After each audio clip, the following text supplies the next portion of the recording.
my song. Let's sing it. It's gonna be fucking awesome. Come on, it's gonna be fucking awesome. You know the words. It's gonna be fucking awesome. That's insane. It's gonna be fucking awesome. Yeah! Ring-a-ding, ding, ding, ding. You already know what time it is. It's Cool It's a Lifetime, the 6-day-a-week celebration of everything that makes life worth living. Jesse Blaze Snyder, coolest man alive, reporting live from the glowing trenches of Blacklight District Studios. Thursday means we're talking peak live-action movies, TVs, whatever screen made me lose my mind. Quick roll call, though. Mondays we do music. This week we did The Distillers. Tuesday we do cartoons. This week it was Wreck-It Ralph. Wednesday we do comics, which was yesterday. We did fucking The Flash, Iron Heights. Such an awesome comic book and a short one. Really good one to check out. And Friday we will be doing the Wild Card, which is this week a old school Nintendo NES game that you can still download digitally. The Legend of Zelda, the original. I'm such a big fan, and we need to talk about why it's so awesome and why you should go back and play the original. But yeah. Every week now, 5 short bursts of pure, loving adoration from me, Monday through Friday. And Saturday, we either worship something at length or we tear the roof off culture for its own good. This past Saturday, we did a celebration of the Critters franchise. That was really fun. I love that franchise. It's not praised enough. You know, people are always nervous to praise things that have comedic elements, but it's really brilliant, really funny, really fun, clever. Check out our Critter celebration from this past Saturday. Now, we will kick off today's live-action celebration in just a second. But first, a message from Blacklight District Studio. The reason why I do this, because I make comic books, and I make music, and I write stories, and I love to share recommendations with you guys. I'm a fan. I really like anything that I do. Like, it's like, if I'm going to do it, I want to understand what I'm doing. And because of that, I am like the super fan, because I treat it as study. You know, I'm just constantly studying film, studying comic books, studying music, because I want to be the best there is on planet Earth at doing it. And not like in like a fucking like I'm the best, like in an arrogant way, but like I want I would like to earn that. I would like to have absorbed so much information that when I put pen to paper, I am just coming up with all the right answers, because I've educated myself deeply enough to know what good shit is. And in this world of shitty-ass record labels and selling your soul to the fucking devil and, comic book editors and otherwise just dropping the ball on people with great pitches, and just there's so many fucking reasons why things don't work out. And it tends to just be all on the creative people who we lose money and we lose time and we lose heart. And I lost time and I lost money and I lost heart, and I decided to go independent and do this stuff on my own. Oh my God. Sneeze. God bless me. I decided to go into business for myself and to put to work a lot of these people who I thought were so talented and so wonderful, people like Aaron Sparrow and Digger Mesh. In mid-June, we're going to be launching the anthology magazine Sugar and Bones. And everybody who has who has pledged to this campaign for the Healing Frequency record, the collectible edition versions of it that we're putting out, this is my music. It's all sound healing frequency, kind of pop, rock, soul music. Really, really good. I wasn't going to release this. I made it for myself, but it was working very well on me, and I decided to make it available. And people wanted me to do some sort of collectible thing for me, and I decided to do this record because I really wanted to talk about the sound healing frequencies and the fact that we could change all musical tuning to 432. Right now, the standard is 440, and that is a mistake. 432 would be much better. And if you want to know more about it, go to the website, check out all the stuff. But if you go to blacklightdistrict.studio, that's the easiest way to just click directly into our Kickstarter and stuff, and you can check out music there, you can check out comics there. Our website is getting built by my buddy Brandon Schwartz. Appreciate you, Brandon. He's working for free and helping us freaking build this thing so over time, so that one day we might all benefit from it, make money from it, and I appreciate it so much. All right, so that's Blacklight District. That's my whole spiel. Also, if your third eye isn't already tuned in every Sunday to Everything They Don't Want You to Know, my esoteric deep dive into the hidden truths of reality, then tune it in. It's literally medicine for the psychic part of your brain. This Sunday was some big medicine. It's called Love, the Only Motivating Factor That Matters. And This is a high-level spiritual wisdom, a skeleton key for all of the rooms in this universe's house.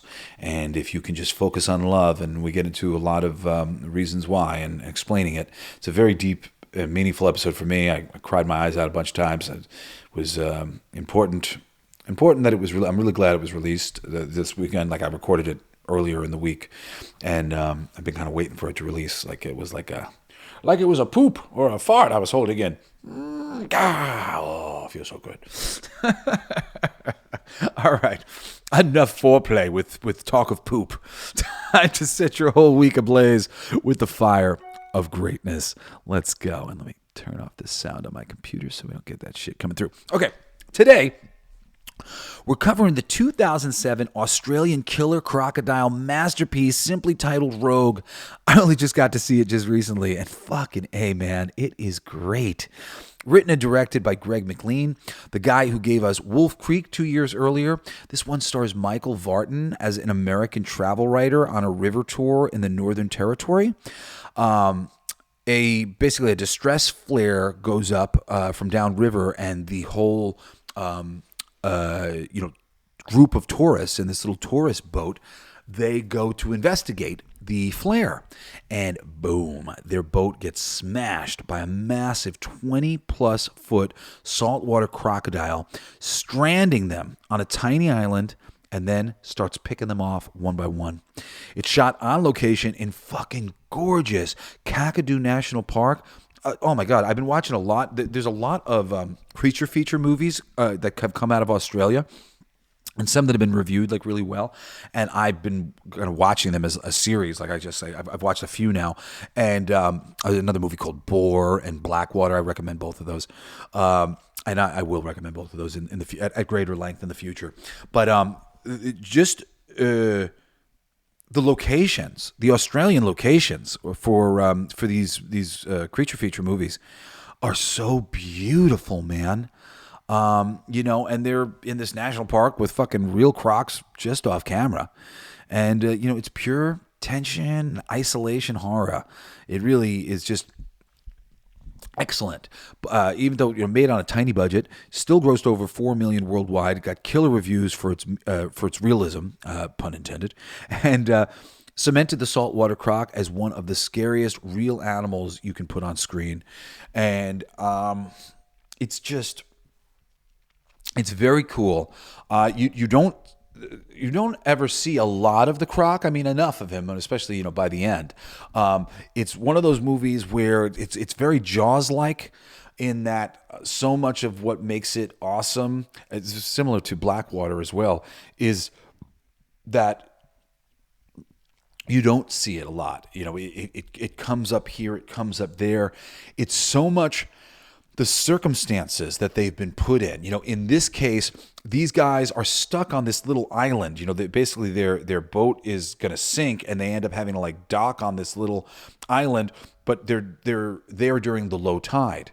And at a certain point in time, the water is going to rise, and once that water rises, this alligator's just going to fucking come up on, they're going to be swimming, and they're going to get picked off one by one. So them having to figure out how to get off this little island, super, super interesting bit of, just how they do it. So I don't want to spoil, a lot of the moves within the movie are just, I'd never seen before. And I was just like, oh, that's an interesting idea. That's an interesting idea. That's an interesting idea. So I'm going to largely just kind of stay vague about all these things. But I will give you one major spoiler. And that is that at the end of the movie, it ends up in this underground lair of the crocodile, with the humans being in this underground lair. And that is fucking creepy and cool. And just, there's so many things that are awesome. I mean, just imagine you being in the lair of a crocodile and it comes back. I fucking love this movie. It's an earlier one for, what's his face? The dude who plays the main character in the Avatar movies. If you know who I'm talking about, you know who I'm talking about. I'm forgetting his real name. But there's a couple different Australian actors who are in this. another lady who I don't know her name, but I recognize her from other things, and they were already acting like a little bit when they showed up in this. I guess it was like a slightly big movie, bigger movie release movie, but I didn't hear about it at the time, or I didn't remember hearing about it. And oh god damn it, it's great. I literally I'm working on the best crocodile alligator movies of all time list because I love a good fucking croc alligator movie. Like Lake Placid is a favorite of mine. And that's on the list of things to be shared with you guys sooner or later at great length for those of you who aren't Lake Placid fans. But there's another one that I can shout out real quick that is another excellent fucking creature feature crocodile movie or alligator movie. This is easily I don't know. Lake Placid has such humor to it, which is like part of the reason why I love it. But the creativity here and the way it was done, I think it might edge out those some of the other ones. And there's a bunch of them. There's a bunch of these croc movies that are really good that I really like. And the fact that I say like this one, I think maybe is my favorite to date. I think says something because there has been a lot of movies within this genre made. That are great, and Rogue is maybe my favorite. 2007 was rated R. It's an hour and 39 minutes. For perspective, it's got a 6.2 on IMDb, but a lot of the people who are rating these things, they don't really like that kind of movie. You know what I'm saying? There's certain types of movies that are movies that people like, and other ones that I'm not really into that kind of stuff. I'm sure you're that type of person or not that type of person. You might go, I don't know if I'm like really big into alligator, but it is one of the best of the genre. The lady that I was talking about is named Radha Mitchell. She plays Kate Ryan. She's the boat operator who's doing the tour. The guy that I'm talking about as the tourist reporter is played by Michael Vartan. Michael Vartan is his name. And Michael Vartan. His character is named Pete McKell. And then the guy from Avatar, who I was mentioning, is Sam Worthington, who plays Neil Kelly, who's like Kate's kind of boyfriend. He shows up at a time. They basically get like intertwined because it's like they're trying to call them to rescue them. And then the same thing that happened to them happens to Dude and his friend. Beyond that, just the cast is, mostly people that you won't recognize, Australian people for the most part. And other people who are playing tourists in this bit. But I was sitting there. There's a little girl who's her family's there. Like her stuff's nice and dramatic with her. And I'm like, who is this little girl? I'm like, I recognize her. She's the lady who plays Alice in the Alice in Wonderland movies that Tim Burton made. Yeah. So early role for her, but excellent. Excellent. Directed by Greg McLean and written by Greg McLean. It's very clever, really, really well done. Honestly, I just felt like just everything kind of made sense to me. Just all, it was just a perfect scenario that, and every little thing that they do to further the tension and bring the story forward is just really, really great. Like I said, I'm not going to spoil anything. And at this point, I don't think I have anything else to say that wouldn't do a little bit of spoiling of some of the cool tension and bit that you're going to get. Because I never watched a trailer or anything. I just put it on and I just, wow, that's fucking awesome. I really, not watching a trailer and being able to just like watch a movie without knowing anything about it. Me and my girlfriend, we really love to do that all the time because we always just find like we enjoy it more if we can just be surprised by the whole thing. And I highly recommend that too. Don't watch a trailer, just put on Rogue and enjoy.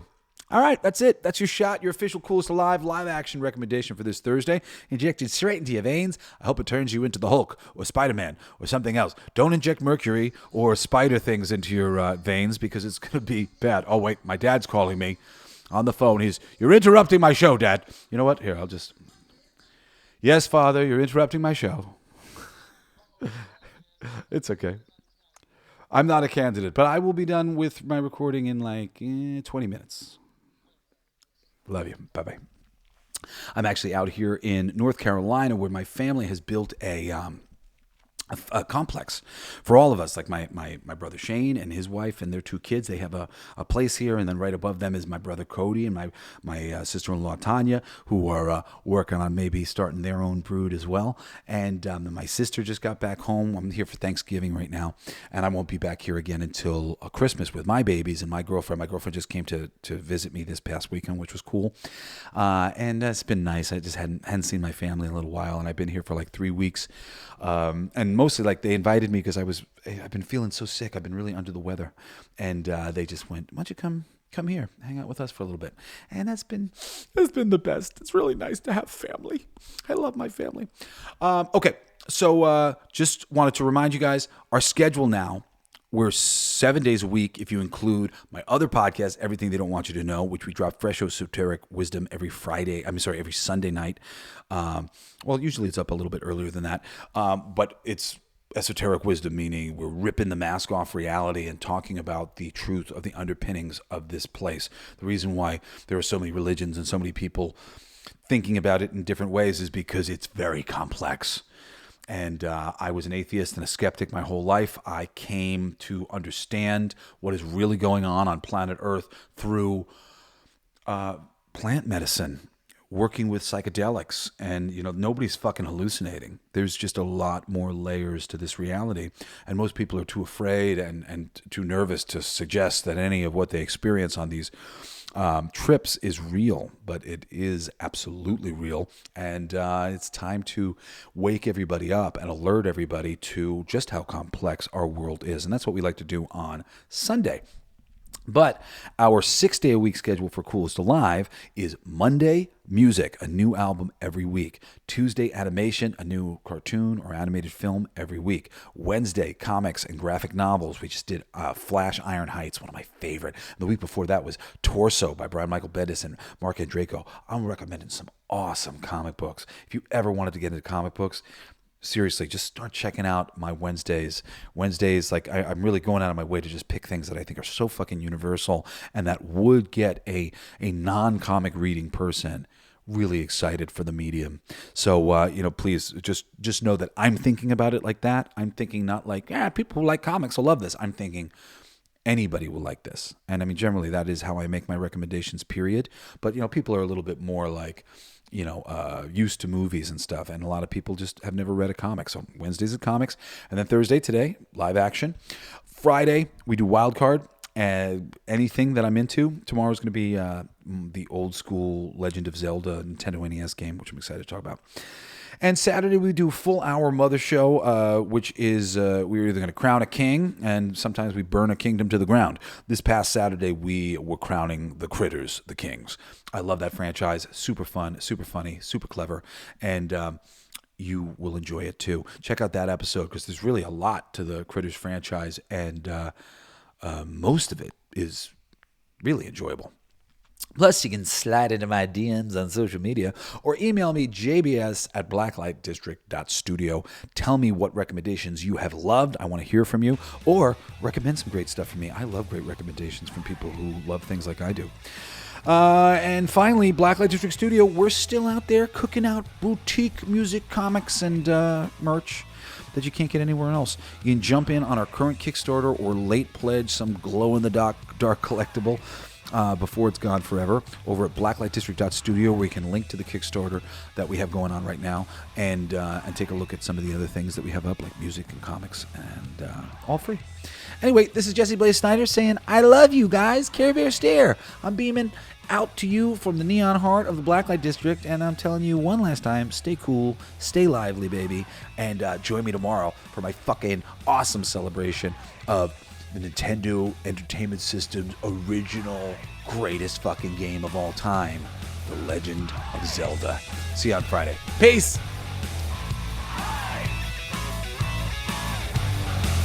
You've been listening to Coolest Geek Alive with me, your host, Jesse Blaze Snyder. Don't forget to rate, comment, and subscribe for more excellent geek culture content. Thanks for listening. It's my favorite part!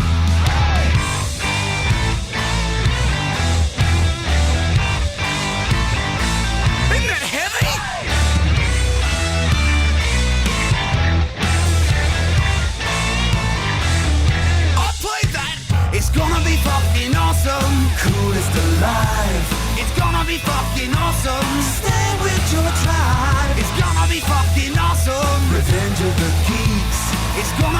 fucking awesome. Week after weeks, it's gonna be fucking awesome. Laughing with you, it's gonna be fucking awesome. And crying sometimes too. It's gonna be fucking awesome. Spilling it out, it's gonna be fucking awesome. Making you shout.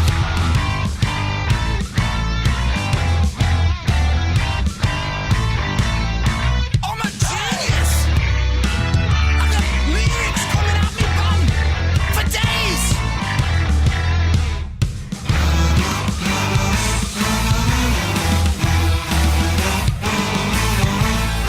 You like that? It's a kazoo solo.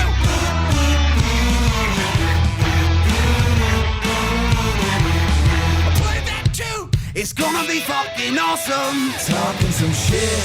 It's gonna be fucking awesome. Living the shit. My voice is fucking awesome. Food in our mouth. It's gonna be fucking awesome. Get in the mouth. It's gonna be fucking awesome. Tell all your friends. It's gonna be fucking awesome. Call right or text. It's gonna be fucking awesome. Raising the bar.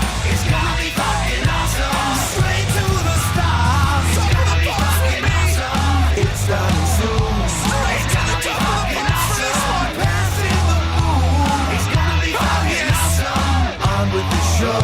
It's gonna be fucking awesome. Ready, set, go.